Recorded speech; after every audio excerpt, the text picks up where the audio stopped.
வணக்கம் மக்களே, welcome to the ஃபென்சர் show. இன்னைக்கு நம்ம பார்க்க போறது கௌலி அப்படின்ற கன்னட மூவியோட ரிவ்யூ. இந்த படம் பார்த்தீங்கன்னா 2023 வருஷம் ரிலீஸ் ஆயிடுச்சு. இப்போ இதோட தமிழ் டப்டு வெர்ஷனை வந்து தந்தி ஒன் சேனல்ல டெலிகாஸ்ட் பண்ணியிருக்காங்க. இந்த படம் ஒரு சாமானியனுக்கும் ஒரு அதிகார திமிர்மிக்க போலீஸ்காரனுக்கும் இடையே ஏற்படக்கூடிய கிளாஷ் அப்படின்ற ஒரு விஷயத்த மையமா வச்சு தான் எடுத்திருப்பாங்க. இந்த படத்தோட ஸ்டார்டிங்லேயே பார்த்தீங்கன்னா கௌலியோட லைஃபை காட்டியிருப்பாங்க. இவர் ஆடு மாடுகள் மேய்ச்சிக்கிட்டு ஒரு மாதிரி அக்ரிகல்ச்சர் பண்ணிட்டு பீஸ்ஃபுல்லான ஒரு லைஃப் வந்துட்டு இருக்காரு. இவரோட மனைவி பார்த்தீங்கன்னா அந்த ஊர்லேயே வந்து படிச்சவங்களா இருக்காங்க.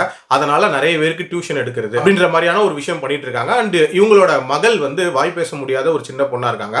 ஸோ அவங்களோட அந்த பேச்சு திறனை கொண்டு வரணும் அப்படின்றதுக்காக இவர் போராடிட்டு இருக்காரு. அப்படியே பேரலா பார்த்தீங்கன்னா அந்த ஊரோட போலீஸ் ஆஃபீஸரை காட்டியிருப்பாங்க. இவர் வந்து அங்க இருக்கக்கூடிய கிரிமினல்ஸோட கை கோத்துக்கிட்டு சில பல வேலைகள் அப்படின்றது பண்ணிட்டு இருப்பாரு.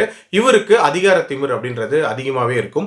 இப்படிப்பட்ட சூழ்நிலையில இவங்க ரெண்டு பேருக்கு இடையே ஒரு விதமான கிளாஷ் அப்படின்றது உண்டாகுது. அந்த கிளாஷ் எதனால வருது, அந்த சூழ்நிலை எப்படி உருவாகுது, அண்ட் டுவர்ட்ஸ் தி எண்ட் எவ்வளவு எக்ஸ்ட்ரீம் வரைக்கும் போகுது அப்படின்ற மாதிரி நிறைய விஷயங்களை சொல்லக்கூடிய ஒரு படம் தான் இந்த படம்.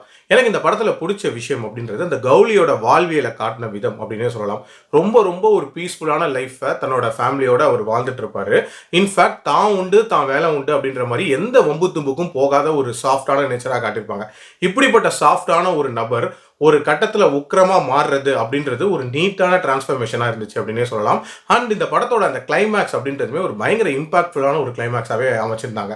அதே மாதிரி இந்த படத்தோட அந்த லொக்கேஷன்ஸ்லாம் இருக்குல்ல, அது எல்லாமே பார்க்கறதுக்கு கண்ணுக்கு அவ்வளோ குளிர்ச்சியாக இருந்துச்சு அப்படின்னே சொல்லலாம். சினிமாட்டோகிராஃபி எக்ஸலண்ட்டாக இருந்துச்சு. அதே மாதிரி நிறைய ஆக்ஷன் சீக்வன்சஸுமே வந்து ரொம்ப ராவாக தான் அந்த படத்தில் அமைச்சிருந்தாங்க. அண்ட் இந்த படத்தில் அந்த கிளாஷ் உருவான விதம், அதுக்கப்புறம் நடக்கக்கூடிய சம்பவங்கள் அப்படின்றதெல்லாம் ரொம்ப பரபரப்பாக நகர்ந்துச்சு அப்படின்னே சொல்லுவேன். அந்த லாஸ்ட் 40 மினிட்ஸ் பயங்கர கிரிப்பிங்காக தான் இருந்துச்சு. அண்ட் டியூரேஷன் வைஸ்மே பார்த்தீங்கன்னா ஒரு 2 மணி நேரத்தில் பார்க்கக்கூடிய ஒரு படமாக தான் இருக்குது. ஒரு குயிக் வாட்சாகவே பார்த்துடலாம். எனக்கு இந்த படத்தில் பிரச்சனையாக பட்டது அப்படின்னா தேவையில்லாத சில கமர்ஷியல் எலிமெண்ட்ஸ் இந்த படத்துக்குள்ள ஆட் பண்ணியிருந்தாங்க அப்படின்னு சொல்லலாம். உதாரணத்துக்கு பார்த்தீங்கன்னா ஃபர்ஸ்ட் ஹாஃப்லாம் கொஞ்சம் லேகா போகிற மாதிரி இருக்கும். அதுக்கு காரணம் தேவையில்லாத சில சீன்ஸ் அண்ட் சில சாங்ஸ் அப்படின்றத ஆட் பண்ணியிருப்பாங்க. அதெல்லாம் கொஞ்சம் ட்ரிம் பண்ணியிருந்துருக்கலாம். அது மட்டும் இல்லாமல் இந்த படம் மேக்கிங் வைஸ் ரொம்ப நீட்டாக இருந்தாலும் ஒரு ரொட்டீனான ரிவெஞ்ச் டெம்ப்ளேட்குள்ளே தான் இது வருது. ஸோ இன்னுமே எக்ஸ்ட்ரா ட்விஸ்ட் அண்ட் டர்ன்ஸோட அமைச்சிருந்தா இன்னுமே பெட்டராக இருந்திருக்கும் அப்படின்றது என்னோட ஒப்பீனியன். ஓவரால் என்ன பொறுத்த வரைக்கும் ஒரு டீசென்ட் ஓடிடி வாட்ச் அப்படின்னு தான் நான் சொல்லுவேன். என்னோட ரேட்டிங் இந்த படத்துக்கு 2.9 அவுட் ஆஃப் 5. அடல்ட் கண்டென்ட்டை பொறுத்த வரைக்கும் சில பிளட் ஷெட் சீன்ஸ் இருக்குமே தவிர மற்றபடி பார்க்கலாம். மீண்டும் அடுத்த விமர்சனத்தில் சந்திக்கிறேன். நன்றி, வணக்கம்.